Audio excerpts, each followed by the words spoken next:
Saudara-saudari terkasih, apakah saudara sudah memulai hari ini dengan penuh sukacita dan punya niat untuk berbuat baik meskipun kecil? Semoga Tuhan memberkati niat baik saudara. Kita semua, saya merasa, selalu berusaha untuk bisa hidup damai, hidup tenang, dan hidup bahagia. Semua orang berusaha untuk bisa hidup dalam keadaan damai sejahtera itu. Ujung-ujungnya ke sana. Mau bekerja, mau berusaha, mau melakukan apapun, tujuan utamanya dan ujung-ujungnya adalah hidup dalam kedamaian dan kesejahteraan. Namun seringkali kita tidak menemukan damai sejahtera itu karena kita salah mencarinya. Harusnya mencarinya di dalam, bukan di luar. Dan seringkali kita tidak menemukan damai sejahtera itu karena kita seringkali terlalu banyak berpikir dan memikirkan apa yang seharusnya tidak kita pikirkan. Menurut firman Tuhan sendiri, terutama dalam Yohanes 14, Tuhan Yesus mengatakan, "Jangan gelisah hatimu, percayalah kepadaku dan percayalah kepada Allah. Karena di rumah Bapakku ada banyak tempat, dan aku pergi ke sana lebih dahulu menyediakan tempat bagimu. Nanti kalau sudah siap tempatnya, aku akan datang kembali dan menjemput kamu dan membawamu ke tempat yang sudah disiapkan, supaya di mana aku berada, kamu pun berada." Kalau kita perhatikan, yang pertama kita jangan gelisah dan percaya kepada Tuhan Yesus. Itu yang penting. Dan ternyata yang aktif melakukan segala sesuatu, berinisiatif mengerjakan dan memikirkan itu Tuhan. Artinya kehidupan kita ini Tuhan yang menyelenggarakan dan menyelenggarakannya dengan bijaksana. Tuhan menyediakan tempat, menjemput, dan membuat kita damai sejahtera, tidak khawatir. Seharusnya kita percaya akan firman Tuhan itu, sehingga pertama-tama kita lebih mengandalkan Tuhan dan percaya bahwa hidup ini diselenggarakan oleh Tuhan dengan bijaksana. Karena itu kita tidak perlu khawatir dan tidak perlu memikirkan yang tidak penting. Lalu apa yang harus kita kerjakan dan kita pikirkan? Yang harus kita kerjakan adalah mencari terlebih dahulu kerajaan Allah. Yang lainnya akan ditambahkan. Itu firman Tuhan juga. Namun seringkali kita terlalu banyak memikirkan, bahkan memikirkan yang tidak perlu. Contohnya, nanti hujan atau tidak ya tidak usah dipikirkan. Itu di luar kemampuan kita.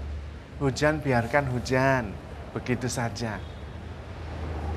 Bagaimana ya cuaca hari ini? Waduh, nanti kalau hujan, dagangan tidak laku. Ada hal yang bisa kita pikirkan, ada hal yang tidak bisa kita pikirkan, karena bukan bagian kita. Nanti masa depan bagaimana ya? Kita tidak tahu. Yang bisa kita lakukan adalah sekarang, mencari kerajaan Allah. Yang lainnya akan ditambahkan. Sehingga kita tidak perlu menghabiskan energi untuk khawatir yang tidak perlu. Karena memang Tuhan menyelenggarakan hidup ini dengan bijaksana. Tapi bagaimana Romo? Bukankah kita harus memikirkan masa depan kita, anak-anak kita dan sebagainya? Itulah pikiran kita yang membuat kita lelah. Kita memikirkan segala-galanya, seolah-olah segalanya tergantung kepada kita. Memang ada prinsip, kerjakanlah segala sesuatu, mengerjakan, bukan memikir. Kerjakanlah segala sesuatu seolah-olah semua tergantung kita. Tetapi percayalah, serahkanlah kepada Tuhan, seolah-olah segalanya tergantung kepada Tuhan. Dan memang benar. Yang bisa kita buat adalah mengerjakan yang terbaik yang kita bisa. Memberi yang terbaik yang kita punya. Menjadi versi terbaik kita masing-masing. Sisanya Tuhan yang menyelenggarakannya.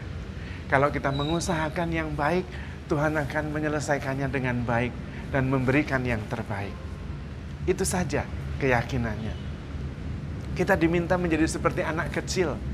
Anak kecil itu tidak rumit dengan banyak pikiran, tidak. Yang rumit dengan banyak pikiran itu orang tua. Anak kecil sibuk dengan apa yang dia hadapi, terpukau dengan pengalaman kehidupan yang luar biasa ini. Sehingga dia mempunyai kemampuan, kesempatan, fokus perhatian, menikmati kehidupan yang dianugerahkan Tuhan. Dan itulah hidup sepenuhnya. Kalau toh melakukan sesuatu kesalahan, biasanya anak-anak tidak sungguh-sungguh menghendaki dan merencanakan kejahatan. Karena mereka orang yang sederhana, anak-anak yang tidak banyak berpikir. Kita boleh berpikir, tetapi ada pedomannya. Rasul Paulus menulis dalam surat Rasul Paulus kepada jemaat di Filipi bab 4 ayat 8. Apa yang baik, apa yang benar, apa yang berkenan kepada Allah, pikirkanlah. Jadi ketika kita memikirkan sesuatu, cobalah diuji dengan firman itu. Apakah ini benar, apakah ini baik, dan apakah berkenan kepada Allah. Kalau tidak usah kita pikirkan. Kita jalani, kita kerjakan dengan penuh rasa syukur. Namun seringkali kita justru tidak damai, tidak sejahtera, karena memikirkan yang seharusnya tidak kita pikirkan. Salah satu contohnya,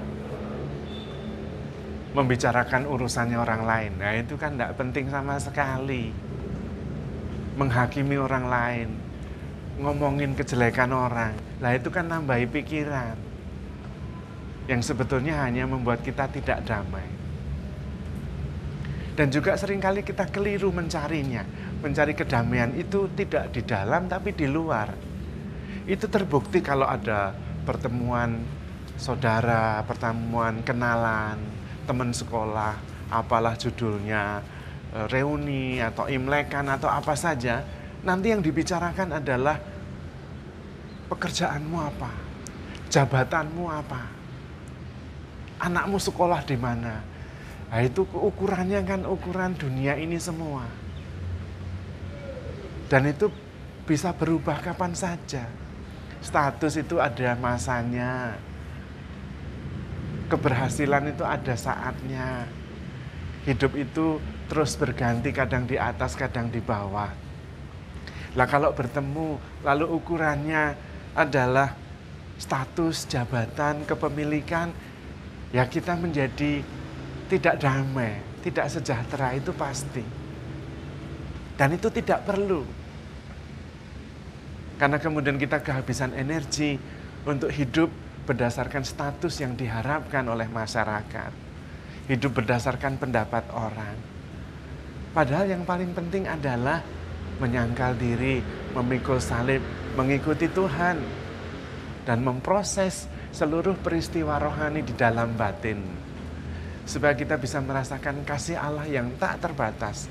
Damai sejahtera yang berasal dari Tuhan. Yang penting itu justru berdoa, memohon damai dari Tuhan. Membebaskan kita dari yang jahat. Supaya kita bisa hidup dalam damai sejahtera dan ketentraman. Sehingga kita bisa menantikan kedatangan Tuhan dalam damai sejahtera. Itu yang sebetulnya penting dalam hidup ini. Dan terutama kita mengenal diri kita yang sebenarnya.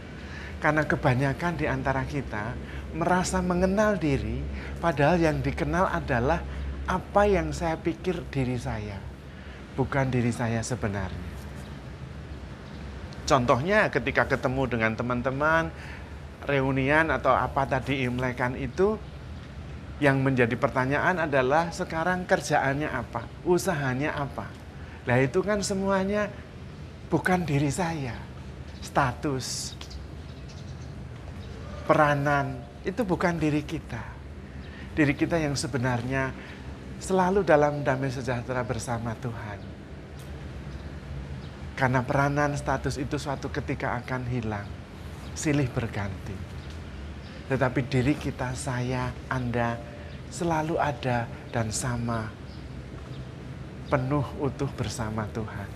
Maka penting sekali mengenali siapa kita di mata Tuhan. Dan bagaimana kita terus-menerus berelasi, bersyukur dengan Tuhan. Mengalami Tuhan yang bertindak, Tuhan yang membimbing, Tuhan yang menyediakan, Tuhan yang mengarahkan, Tuhan yang aktif, Tuhan yang berinisiatif, dan kita mempercayainya. Karena Tuhan adalah penyelenggara kehidupan kita yang begitu baik. Itulah hidup yang damai, hidup yang bebas, lepas bebas. Selalu berada di dalam tangan Tuhan. Kita berada di tangan yang aman, yang baik, yang menjaga kita, yang sangat mencintai kita, bahkan menyerahkan nyawanya untuk menyelamatkan kita. Maka handle yourself with care. Jangan terlalu banyak pikir, because you are loved. Tuhan memberkati.